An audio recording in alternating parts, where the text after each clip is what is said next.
আসসালামু আলাইকুম রহমতুল্লাহ। আশা করি সবাই ভালো আছো। তো লাস্ট ক্লাসে আমরা 83 পেজ পর্যন্ত দেখেছিলাম। তো 83 পেজে আমরা আলোচনা করেছিলাম হচ্ছে তোমার ব্যস্ত অনুপাত। 82 পর্যন্ত তোমার ডিসকাস করেছিলাম। তো সেইখানে আমরা দেখেছিলাম ব্যস্ত অনুপাতটা দেখেছিলাম। আজকে আমরা 83 পেজ থেকে শুরু করব, কেমন? তো 83 পেজে তোমরা দেখতে পাচ্ছ প্রথমেই আছে হচ্ছে বহুরাশিক অনুপাত। তো বহুরাশিক অনুপাত বলতে কি বোঝায় সেটা আমরা দেখি। বলছে এবার চলো আমরা বই মাপার কাজটি আরেকবার করার চেষ্টা করি, তবে এবার বাংলা বই ও গণিত বইয়ের সাথে তুমি তোমার ইংরেজি বইটিকে সাথে নাও। তাহলে আগে আমরা কি করেছিলাম, বাংলা বই আর গণিত বইয়ের হচ্ছে তোমার প্রস্থ মেপেছিলাম, পাশাপাশি এটা পুরুত্বও দেখেছিলাম। এবার আমাদের কি করতে হবে, বাংলা বই নিতে হবে, গণিত বই নিতে হবে, পাশাপাশি কি করতে হবে, ইংরেজি বইটাকেও নিতে হবে। এবার পূর্বের ন্যায় একইভাবে তিনটি বইয়ের দৈর্ঘ্য, প্রস্থ ও পুরুত্ব নির্ণয় করো, তার নিচের ছকে লিখো। তো আমাদের তিনটি বইয়ের কি করতে হবে, দৈর্ঘ্য লিখতে হবে, প্রস্থ লিখতে হবে, পুরুত্ব লিখতে হবে, নির্ণয় করে তা নিচের ছকে লিখতে হবে। তো এখানে ছক 4.4-এ এখানে দেখতে পাচ্ছ গণিত, বাংলা, ইংরেজি বই আছে। এই ঘরে আমরা দৈর্ঘ্য লিখবো, এই ঘরে প্রস্থ লিখবো, আর এগুলো পুরুত্ব লিখবো এই ঘরে। তো তোমরা একটা বিষয় জানো যে এখানে গণিত বই, বাংলা বই আর ইংরেজি বইয়ের তিনটাই কিন্তু একই রকম দেখতে, তাই না? তো একই রকম দেখতে হয়, তাদের দৈর্ঘ্যগুলো তিনটারই কত হবে, 24 করে হবে। কত? 24। ঠিক আছে, লিখলাম। এবার প্রস্থর ক্ষেত্রে দেখো তিনটার প্রস্থই কিন্তু এক হবে। তো তিনটার প্রস্থ যদি এখানে লিখি 18.4, 18.4, 18.4 লিখলাম। পুরুত্বর ক্ষেত্রে আমরা কত লিখবো, পুরুত্ব হচ্ছে মানে মোটা, বুঝছো এটা কতটুকু। তো দেখো গণিত বইটা তোমার বাংলা বই ইংরেজি অলমোস্ট সেম, কিন্তু হচ্ছে গণিত বইটা একটু আলাদা। তো গণিত বই 1.2 আর পরের দুটো হচ্ছে এক এক হবে। হ্যাঁ, তো আমরা লিখে ফেলেছি। এবার কি বলতেছে দেখো, ভেবে দেখো তুমি উপরের যে বই মাপলে, এবার তোমার বইয়ের দৈর্ঘ্যের অনুপাত নির্ণয় করতে বললে তুমি কি করবে? এবার কি আগের মতো কোনো একক অনুপাত পাবে? তা কিন্তু পাবে না, কারণ এবার কিন্তু দুটি এবার কিন্তু রাশি আর দুটি নয়। তো আগের ক্ষেত্রে আগের পেজে আমরা 82 পেজে আমরা কি দেখেছিলাম, যে একক অনুপাত পাইছিলাম। যখন আমরা গণিত বই আর বাংলা বই করেছিলাম তখন আমরা একক অনুপাত পেয়েছিলাম, ওইটার কথা বলছে। যে এবারে কি তোমরা আগের মতো একক অনুপাত পাবে? তা কিন্তু পাবে না, কারণ এবার তোমরা কিন্তু আর রাশি আর দুটি নয়, এবার আমাদের রাশি তিনটি হয়ে গেছে। তো আগে আমরা দুটি রাশি করার কারণে একক অনুপাত হচ্ছিল বারবার, এবার আমরা কিন্তু তিনটি রাশি পাইছি। তো এবার নতুন পাশাপাশি অনুপাত আকারে লিখতে হবে। এবারে তিনটেকে আমাদের অনুপাত আকারে লিখতে হবে। আচ্ছা, তো তিনটি বইয়ের দৈর্ঘ্য, প্রস্থ, পুরুত্বের অনুপাত কি হবে? তাহলে বইয়ের দৈর্ঘ্য, প্রস্থ, পুরুত্বর অনুপাত বের করতে হবে। ঠিক আছে, চলো দেখি আগে এটা। তো দেখতে পাচ্ছ এখানে আমরা অনুপাতে চলে আসলাম। এখানে হচ্ছে তিনটি বইয়ের দৈর্ঘ্য নিয়েছি, প্রস্থ আছে ও পুরুত্ব, এই তিনটার আগে বের করে নিই। তো আমরা ওখানে লিখে ফেলেছিলাম যদিও। তো আমরা জানি গণিত, বাংলা, ইংরেজির এর তিনটি হচ্ছে দৈর্ঘ্য কত ছিল, তিনটি দৈর্ঘ্য ছিল 24, 24, 24। তো 24, 24, 24 এটা হচ্ছে অনুপাত আকারে লিখলাম। এখন আমরা একক অনুপাতের একটা নিয়ম জানি। কি নিয়ম? যখন রাশিগুলো একই হয়, যখন একক অনুপাতের নিয়ম হচ্ছে যখন রাশিগুলো একই হয় তার পরিবর্তে আমরা কি লিখতে পারি, এক অনুপাত এক এভাবে লিখতে পারি। প্রস্থের অনুপাত ছিল 18.4, 18.4, 18, তিনটারই একই ছিল, যার কারণে এইটা হচ্ছে কি একক অনুপাত হয়ে গেল। আচ্ছা, পুরুত্বের অনুপাত ছিল, প্রথমটা ছিল 1.2, সেটা গণিতের, পরেরটা ছিল 1 হচ্ছে বাংলার, আর 1 ছিল ইংরেজির। তো 12:10 এভাবে লিখলাম। কিভাবে লিখলাম, এই যে দশমিক উঠায় দিয়ে, দশমিক উঠানোর কারণে এখানে হয়ে গেল হচ্ছে তোমার 12, এখানে হয়ে গেল 10, আর এখানে হয়ে গেল কত, 1। বুঝতে পারছো? এই, আচ্ছা, এবার দেখো এখানে বলছে যে 3 বা ততোধিক রাশির অনুপাতকে বহুরাশিক অনুপাত বলে। 3 বা ততোধিক রাশির অনুপাতকে বহুরাশিক অনুপাত বলে। তাহলে বহুরাশিক অনুপাতের সূত্রটা কি? আমরা বহুরাশিক, এই যে বহুরাশিক অনুপাত বলতে আমরা কি বুঝলাম, 3 বা ততোধিক রাশির অনুপাতকে বহুরাশিক অনুপাত বলে। মানে তোমার রাশিটি যদি 3টার অধিক থাকে, 3 বা 3-এর অধিক থাকে, তাহলে তাকে বলে আমরা কি, বহুরাশিক অনুপাত, কিন্তু দুইটা থাকলে তারাই কি বলবো, সরল অনুপাত। এখন পূর্বে ব্যবহার করে আসা একটি উদাহরণের সাহায্যে চিন্তা করো। আরিফ 15 টাকা দিয়ে একটি খাতা কিনেছে, 15 টাকা দিয়ে একটি বল পেন কিনেছে, 15 টাকা দিয়ে একটি রাবার কিনলো। এবার তাহলে মূল্যের অনুপাত কি হবে? নিশ্চয়ই 15-15 এক এক হবে না, অবশ্যই 15-15-15 এই ফরম্যাটে হবে। অর্থাৎ এইভাবে শুধু 15-15 বসাতে পারবে না, 15:15 এইভাবে না, 15:15:15 এইভাবে বসাইতে হবে, যেটা হচ্ছে একক অনুপাত 1:1:1 এভাবে হয়। এবার ভাবো, উপরের উদাহরণ অনুযায়ী যদি সাদিয়া 32 টাকা দিয়ে বিস্কুটের প্যাকেট, 25 টাকা দিয়ে কোন আইসক্রিম এবং 2 টাকা দিয়ে একটি ক্যান্ডি কিনতো, তাহলে পণ্যের মূল্যের অনুপাত কত হতো? দেখো এখানে কিন্তু আমাদের একটা অঙ্ক দিয়ে দিছে, যে কি বলতেছে যে সাদিয়া 32 টাকা দিয়ে কী করলো, বিস্কুট কিনলো, 25 টাকা দিয়ে কী কিনলো, আইসক্রিম কিনলো, 2 টাকা দিয়ে কী করলো, ক্যান্ডি কিনলো। এবার এই তিনটের অনুপাত কিভাবে লিখবো? উপরে যেমন এখানে কি আরিফেরটা আমরা 15-15 রাখলাম, তাহলে তোমার এইটা আমরা কিভাবে করব? এটা করার জন্য আমাদেরকে এখানে চলে আসলাম। এখানে দেখো, এখানে যে আরিফের যেটা সেটা এখানে বলা আছে 15-15-15 এইভাবে হচ্ছে না, এটা আছে। এখন আমাদের কি করতে হবে? সাদিয়ারটা করতে হবে। তো সাদিয়ার যেটা তিনটে রাশি আছে সাদিয়ার, যে 32 টাকা, 25 টাকা, 2 টাকা, এই তিনটাকে আমরা কি করব? এই যে এই ফরম্যাটে লিখব, ঠিক আছে? 32, তারপরে 25, 32, তারপরে অনুপাত 25, তারপরে লিখবো 2। বুঝতে পারছো তো যে কীভাবে হচ্ছে এখন অনুপাত লিখতে হয়?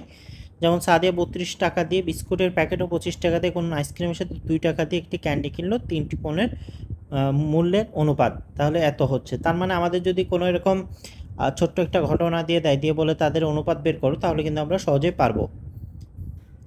এবার আমাদের এই পর্যন্ত হয়ে গেছে। এবার পরেরটা দেখি। এবার বলছে নিচের তথ্যগুলো দেখো এবং সেটির সাপেক্ষে অনুপাতগুলো নির্ণয় করো।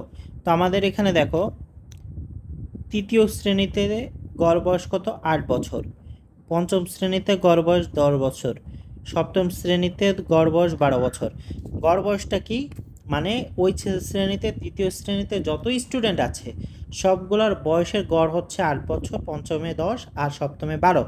তো এই ঘরটাই ছকটা আমরা বুঝলাম, কিন্তু এই তথ্য অনুযায়ী আমাদের এই ছকটা পূরণ করতে হবে, যেখানে তৃতীয় ও পঞ্চম শ্রেণীর শিক্ষার্থীর গড় করতে হবে, পরবর্তীতে পঞ্চম ও সপ্তম শ্রেণীর গড় করতে হবে।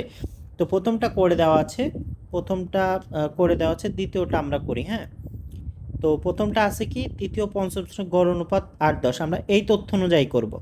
পঞ্চম ও সপ্তম শ্রেণীর গড় বয়স, পঞ্চমের 10, সপ্তমের 12, তাহলে এখানে কত হবে? 10 হচ্ছে অনুপাত 12 বসাইলাম। অনুপাতের সরলরূপ করলে কি হয়? কাটাকাটি করতে হয়, তাহলে কাটাকাটি করলে এখানে কত হচ্ছে? 5:6। পূর্ব রাশি কত? 5, উত্তর রাশি কত? 6। মানে প্রথমটা হচ্ছে পূর্ব রাশি, পরেরটা উত্তর রাশি। এখানে কিন্তু আমরা বসাই দিলাম, তাই না? আচ্ছা, তাহলে মোটামুটি আমাদের এই পেজে 83 পেজের অঙ্কগুলো শেষ। এখন ধারাবাহিক অনুপাত কাকে বলে সেটাও আমরা দেখি। এর আগে আমরা কি বহুরাশিক অনুপাতটা দেখলাম, এবার আমরা দেখব ধারাবাহিক অনুপাত। তো ধারাবাহিক অনুপাত হচ্ছে উপরের ছকে প্রথম অনুপাতের উত্তর রাশি দ্বিতীয় অনুপাতের পূর্ব রাশি কত। দেখো তো দুটি কি সমান হচ্ছে না? তাহলে আমাদের এখানে একটা প্রশ্ন করছে যে আমরা যে উপরে করলাম সেটার প্রথম অনুপাতের উত্তর রাশি দ্বিতীয় অনুপাতের পূর্ব রাশির সাথে কত, দেখো তো দুটি কি সমান হচ্ছে কিনা আমাদের প্রশ্ন করতেছে। তো আমরা উপরে আসলাম, উপরে আসার পর প্রথম অনুপাতের উত্তর রাশি কোনটা? 5। দ্বিতীয় অনুপাতের পূর্ব রাশি কত? 5। তাহলে প্রথম অনুপাতের উত্তর রাশি দ্বিতীয় অনুপাতের উত্তর রাশি কত দেখো তো, সেটা আমরা দেখলাম 5-5। এবার দুটি কি সমান হচ্ছে? হ্যাঁ, দুটি সমান। এটা হচ্ছে 5, দ্বিতীয় অনুপাতের পূর্ব রাশিও 5, প্রথম অনুপাতের উত্তর রাশিও 5। তাহলে এবার বলছে দেখো, এইভাবে দুটি অনুপাতের মধ্যে প্রথম অনুপাতের উত্তর রাশি ও দ্বিতীয় অনুপাতের পূর্ব রাশি সমান হলে তাকে ধারাবাহিক অনুপাত বলে। দেখছো, আমরা ধারাবাহিক অনুপাতের সংজ্ঞা পেয়ে গেলাম। যে দুটি অনুপাতের মধ্যে প্রথম অনুপাতের উত্তর রাশি দ্বিতীয় অনুপাতের পূর্ব রাশির পরস্পর সমান হলে তাকে ধারাবাহিক অনুপাত বলে। তো সংক্ষেপে যদি বলতে যাই, সংক্ষেপে বলতে গেলে যদি দুটি অনুপাত থাকে, তার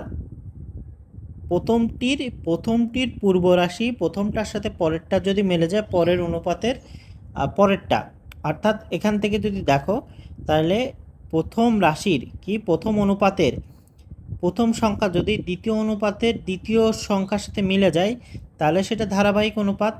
আবার যদি বলতেছে প্রথম রাশির উত্তর রাশির সাথে দ্বিতীয় অনুপাতের পূর্ব রাশি মিলে যায়, তো এইটা মূলত মনে রাখবা, হ্যাঁ, যে প্রথম অনুপাতের উত্তর রাশি দ্বিতীয় অনুপাতের পূর্ব রাশি, দ্বিতীয় অনুপাতের পূর্ব রাশি আর প্রথম অনুপাতের উত্তর রাশির সাথে যদি এক হয়ে যায় তাহলে সেটা ধারাবাহিক অনুপাত। আচ্ছা, এবার বলছে যে আবার চিন্তা করে দেখো, ধরো তুমি বাজারে গিয়ে তুমি 10 টাকা দিয়ে একটি চকলেট, 20 টাকা দিয়ে একটি কেক, 30 টাকা দিয়ে একটা আইসক্রিম কিনলে। এখন কি ভাবো তো, তোমার কেনা চকলেট কেকের দাম অনুপাতটি হবে 10-20 অথবা 1-2। আবার তোমার কেক এবং আইসক্রিমটির দামের অনুপাত হবে 20:30 বা 2-3। এখন এখানে কি আমরা আমাদের বলা উদাহরণের মতো ঘটনা পাচ্ছি? দেখো তো, এই তিনটি অনুপাত কিন্তু ধারাবাহিক অনুপাত হচ্ছে। আচ্ছা, অর্থাৎ তোমার কিনা চকলেট কেক ও আইসক্রিম দামের অনুপাত হবে 1:2:3। এখানে একটা জিনিস খেয়াল করো, যখন চকলেট আর কেকের অনুপাত বের করতে বলছে তখন তাদের আসছে কত? 1:2। আবার যখন কেকের আর আইসক্রিমের, চকলেট কেক, পরেরটা বলছে কেক আর আইসক্রিম, তাহলে কেক আর আইসক্রিম অনুপাত কত হচ্ছে? 2:3। তাহলে এইটা কি উত্তর, প্রথম অনুপাতের উত্তর রাশি, দ্বিতীয় অনুপাতের এটা কি পূর্ব রাশি, দুইটা কত? পূর্ব রাশি। আর এখানে এই দুইটা হচ্ছে উত্তর রাশি। তাহলে প্রথম অনুপাতের উত্তর রাশি 2, দ্বিতীয় অনুপাতের পূর্ব রাশি 2, একই তো। তার মানে এটি কি একটা ধারাবাহিক অনুপাত, বুঝতে পারছো? আচ্ছা, এবার আমাদের বলছে দেখো, তৃতীয় পঞ্চম সপ্তম শ্রেণীর শিক্ষার্থীর গড় বয়সের অনুপাতটি একত্রে কত হবে? একত্রে কত হবে? এই দুটো কিন্তু একত্রে কত হতে পারে সেটা আমাদের বের করতে হবে। অর্থাৎ এই দুটো কিন্তু আলাদা আলাদা করে দেওয়া আছে, একত্রে দেওয়া নেই। আছে কি? দেখো, এখানে দুইটি অনুপাত দেওয়া, এটা একটা অনুপাত, এটা একটা অনুপাত, এই দুটি অনুপাত দেওয়া, কিন্তু এগুলোকে আমাদের একত্রে করি নাই, একত্রে কিন্তু নাই। এটা একত্র করার জন্য কি করতে হবে? একত্র করলে দেখো, প্রথমটা কত? 8-10, পরেরটা কত? পরেরটা 10-12, তাহলে এখানেও 10 আছে, এখানেও 10 আছে, তো আমরা লিখতে পারি কত? 8:10:12।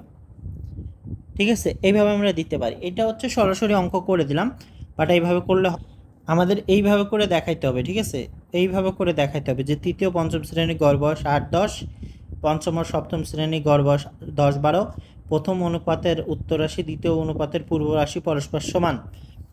এটা ধারাবাহিক অনুপাত। তাহলে তৃতীয় পঞ্চম ও সপ্তম শ্রেণীর গড় বয়স ধারাবাহিক অনুপাত রয়েছে।